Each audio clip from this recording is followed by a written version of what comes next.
শহরের যান্ত্রিক কোলাহল যখন ক্লান্ত হয়ে ল্যাম্পপোস্টের হলুদ আলোয় ঝিমোতে শুরু করে, ঠিক তখনই মেঘা নিজের বারান্দায় এসে দাঁড়ায়। এই শহরটা অদ্ভুত। এখানে দিনে কোটি মানুষের ভিড় থাকলেও রাতে কেন জানি বড্ড একা লাগে। মেঘার হাতে এক কাপ ধোঁয়া ওঠা কফি, যার তাপ ধীরে ধীরে তার আঙুলের ডগাগুলোকে অবশ করে দিচ্ছে। কিন্তু মনের ভেতরের যে শূন্যতা, তা কোনো কফির উষ্ণতায় মেটার নয়। মেঘা পেশায় একজন সাংবাদিক। সত্যের পেছনে ছুটতে গিয়ে সে নিজের ব্যক্তিগত জীবনের অনেক সত্য হারিয়ে ফেলেছে। আজ থেকে ঠিক ৩ বছর আগে তার জীবনটা এমন ছিল না। তখন তার জীবনে ছিল আকাশ। আকাশ নামটার মতোই এক বিশাল হৃদয়ের মানুষ। কিন্তু আজ সেই আকাশের কথা মনে পড়লে মেঘার চোখে জল নয়, বরং এক অজানা আতঙ্ক কাজ করে। আজ সকালে মেঘার অফিসে একটি বেনামি খাম এসেছে। খামের ভেতরে কোনো চিঠি ছিল না, ছিল শুধু একটা শুকনো শিউলি ফুল আর একটা ছোট্ট চিরকুট, যাতে লেখা ছিল, ভালোবাসা মরে যায় না মেঘা, তাকে মেরে ফেলা হয়। চিরকুটটা পড়ার পর থেকেই মেঘার মাথা ঝিমঝিম করছে। এই হাতের লেখা তার খুব চেনা, কিন্তু এটা কিভাবে সম্ভব? আকাশ তো ৩ বছর আগে সেই ভয়াবহ গাড়ি দুর্ঘটনায় মারা গেছে। পুলিশ রিপোর্টে পরিষ্কার লেখা ছিল গাড়িটি খাদে পড়ে পুড়ে ছাই হয়ে গেছে। ডিএনএ রিপোর্ট পর্যন্ত আকাশের সাথে মিলেছিল। তবে কি মেঘার মনের ভ্রম, নাকি কেউ তার সাথে এক নিষ্ঠুর খেলায় মেতেছে? রাত 11টা। মেঘার ফ্ল্যাটের কলিং বেলটা হঠাৎ বেজে উঠল। এই অসময় কে আসতে পারে? মেঘা একটু সতর্ক হয়ে দরজার আইহোল দিয়ে তাকালো। বাইরে কেউ নেই, শুধু করিডোরের আলোটা টিমটিম করে জ্বলছে। সে সাহস করে দরজাটা খুলল। নিচে পড়ে আছে একটি নীল রঙের ডায়েরি। ডায়েরিটা তুলে নিয়ে মেঘা ভেতরে ঢুকল। ডায়েরির প্রথম পাতায় বড় বড় করে লেখা, ভালোবাসার মৃত্যু, অধ্যায় 1। ডায়েরির পাতাগুলো উল্টাতেই মেঘার হাত কাঁপতে শুরু করল।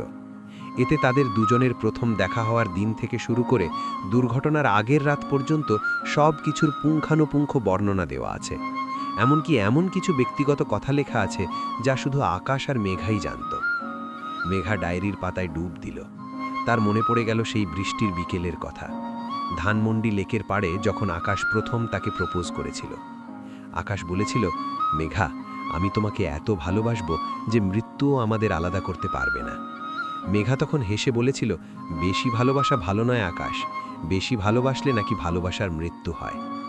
আজ সেই কথাটাই কেন জানি মেঘার কানে বারবার বাজছে। ডায়েরির মাঝখানের দিকের একটা পাতা সম্পূর্ণ লাল কালিতে ভরাট করা।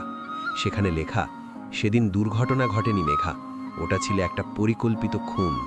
আর সেই খুনের পেছনে তুমি যাকে সবচেয়ে বেশি বিশ্বাস করো, সেই মানুষটিই জড়িয়ে আছে। মেঘা স্তব্ধ হয়ে বসে রইল। তার মাথার ভেতরে হাজারটা প্রশ্ন ঘুরপাক খাচ্ছে। যদি আকাশ বেঁচে থাকে, তবে ৩ বছর সে কোথায় ছিল? আর যদি সে মারা গিয়ে থাকে, তবে এই ডায়েরি কে লিখছে? হঠাৎ মেঘার ফোনের নোটিফিকেশন বেজে উঠল। একটি অচেনা নম্বর থেকে মেসেজ এসেছে। মেসেজটি খুলতেই মেঘার গায়ের রক্ত হিম হয়ে গেল। একটি ভিডিও ফাইল। ভিডিওটি প্লে করতেই দেখা গেল অন্ধকার একটি ঘর। সেখানে একজন মানুষ চেয়ারে বাঁধা, তার মুখ কাপড়ে ঢাকা, কিন্তু তার গলার সেই লকেটটা মেঘার খুব চেনা। ওটা মেঘা নিজে আকাশকে জন্মদিনে উপহার দিয়েছিল। ভিডিওর ব্যাকগ্রাউন্ডে একটা যান্ত্রিক কণ্ঠস্বর শোনা গেল, মেঘা, তুমি সত্য খুঁজতে ভালোবাসো না? তবে তৈরি হও। আগামী 11 দিন তোমার জীবনের সবচেয়ে কঠিন পরীক্ষা। প্রতি রাতে তুমি একটি করে সত্য জানতে পারবে, আর 11তম দিনে তুমি খুঁজে পাবে তোমার ভালোবাসার মৃতদেহ অথবা এক জীবন্ত খুনিকে। ভিডিওটি শেষ হওয়ার সাথে সাথে ফোনটা বন্ধ হয়ে গেল। মেঘা বুঝতে পারল সে এক বিশাল চক্রের জালে জড়িয়ে পড়েছে। সে জানে না কার ওপর বিশ্বাস রাখবে, তার বর্তমান প্রেমিক আরমান, যে তাকে এই 3 বছর আগলে রেখেছে, নাকি তার বস চৌধুরী সাহেব, যিনি আকাশকে পছন্দ করতেন না। মেঘা ডায়েরিটা বুকে জড়িয়ে ধরে মেঝেতে বসে পড়ল। বাইরে তখন তুমুল বৃষ্টি শুরু হয়েছে। মেঘার মনে হচ্ছে এই বৃষ্টির প্রতিটা ফোঁটা এক একটা আর্তনাদ নিয়ে আসছে। ভালোবাসার মৃত্যু কি তবে সত্যি শুরু হয়ে গেছে? মেঘা উঠে দাঁড়িয়ে আয়নার সামনে দাঁড়ালো। তার ফ্যাকাশে মুখ আর চোখের নিচে কালচে দাগগুলো বলে দিচ্ছে সে কতটা বিধ্বস্ত। সে ডায়েরির পরবর্তী পাতাগুলো দেখার চেষ্টা করল, কিন্তু সেগুলো আঠা দিয়ে আটকানো। প্রতিটি পাতার ওপরে তারিখ লেখা। আগামীকালের তারিখ দেওয়া পাতাটি খোলার কোনো উপায় নেই।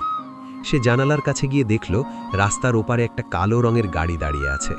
গাড়ির ভেতরে কেউ একজন তাকে লক্ষ্য করছে। মেঘা পর্দাটা টেনে দিল। কে তুমি? মেঘা বিড়বিড় করে বলল। আকাশ কি সত্যি ফিরে আসছে, নাকি আমি কোনো মৃত্যুর মহড়ায় পা দিয়েছি? রাতের অন্ধকার গভীর হতে শুরু করল। শহরের নিস্তব্ধতা যেন মেঘাকে গিলে খেতে চাইছে। সে জানে আজকের রাতটা তার জীবনের সবচেয়ে দীর্ঘতম রাত হতে যাচ্ছে। সত্যের সন্ধানে মেঘা কি তার হারানো ভালোবাসাকে খুঁজে পাবে, নাকি নিজের মৃত্যুকে আমন্ত্রণ জানাবে?